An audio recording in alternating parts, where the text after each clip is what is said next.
বাংলাদেশের সিলেট অঞ্চলে থাকতে পারে ইউরেনিয়ামের বিপুল মজুদ। খবরটি পুরনো হলেও আবার নতুন করে আলোচনায় এসেছে।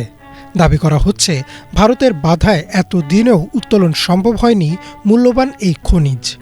সত্যিই যদি বাংলাদেশে ইউরেনিয়ামের মজুদ থেকে থাকে আর যদি তা উত্তোলন করা সম্ভব হয়, তাহলে বদলে যেতে পারে বাংলাদেশের অর্থনীতি। আর এটিই কি ভারতের বাধা দেওয়ার মূল কারণ? বাংলাদেশে প্রথম ইউরেনিয়াম থাকার সম্ভাবনার কথা উঠে আসে স্বাধীনতার কয়েক বছর পরই, বিশেষ করে ৭০-এর দশকের শেষ ভাগ ও ৮০-র দশকে। এমনকি শহীদ রাষ্ট্রপতি জিয়াউর রহমানও রাষ্ট্র ক্ষমতায় থাকাকালীন এসব অঞ্চল ঘুরে দেখেন। আন্তর্জাতিক আণবিক শক্তি সংস্থা বা ইন্টারন্যাশনাল অ্যাটমিক এনার্জি এজেন্সিতে সংরক্ষিত বিভিন্ন ভূতাত্ত্বিক জরিপে উল্লেখ আছে, সিলেট ও মৌলভীবাজার জেলার কিছু এলাকায় সে সময় ইউরেনিয়ামযুক্ত বালু ও শিলার সন্ধান পাওয়া গিয়েছিল। এনার্জি বাংলাতে প্রকাশিত এক প্রতিবেদনে দাবি করা হয়, মৌলভীবাজারের কুলাউড়া, জুরি ও বড়লেখা সংলগ্ন পাহাড়ি এলাকায় সীমিত আকারে ইউরেনিয়ামের উপস্থিতি শনাক্ত হয়।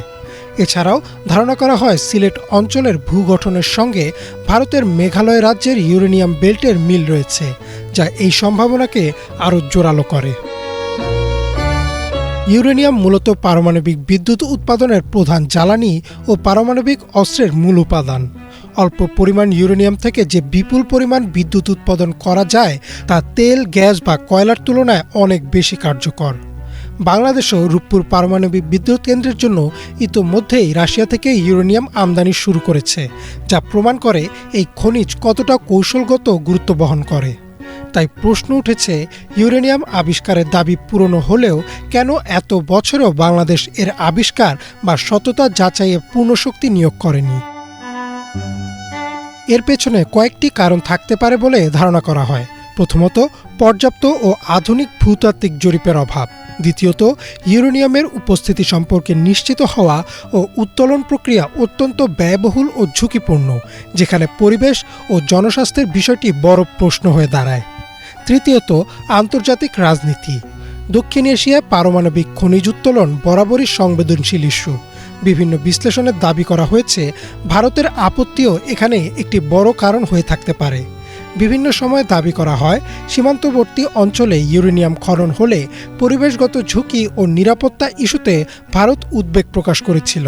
ভারতের অজুহাত ছিল ভূগর্ভস্থ পানির দূষণ এবং সীমান্ত নিরাপত্তা। অনেক বিশ্লেষক মনে করেন, চীন বা রাশিয়ার সহায়তায় যদি বাংলাদেশ ভবিষ্যতে ইউরেনিয়াম নিয়ে কোনো পদক্ষেপ নেয়, তাহলে তা ভারতের জন্য কৌশলগত দিক থেকে গুরুত্বপূর্ণ হয়ে উঠবে, কারণ এতে বাংলাদেশ পারমাণবিক জ্বালানির ক্ষেত্রে কিছুটা হলেও স্বনির্ভর হতে পারে। পাশাপাশি বাংলাদেশ সম্ভাব্য পারমাণবিক অস্ত্র গবেষণায় এগিয়ে যাবে এমন উদ্বেগেও পড়েছে দেশটি। তবে এটাও পরিষ্কার করে বলা দরকার, শুধু ইউরেনিয়াম থাকলেই পারমাণবিক অস্ত্র বানানো যায় না। ইন্টারন্যাশনাল অ্যাটমিক এনার্জি এজেন্সির নিয়ম অনুযায়ী পারমাণবিক অস্ত্র তৈরির জন্য বিশেষ প্রযুক্তি ও সমৃদ্ধকরণ প্রক্রিয়া লাগে, যা বাংলাদেশের নেই এবং আন্তর্জাতিক চুক্তির কারণে তা প্রায় অসম্ভব।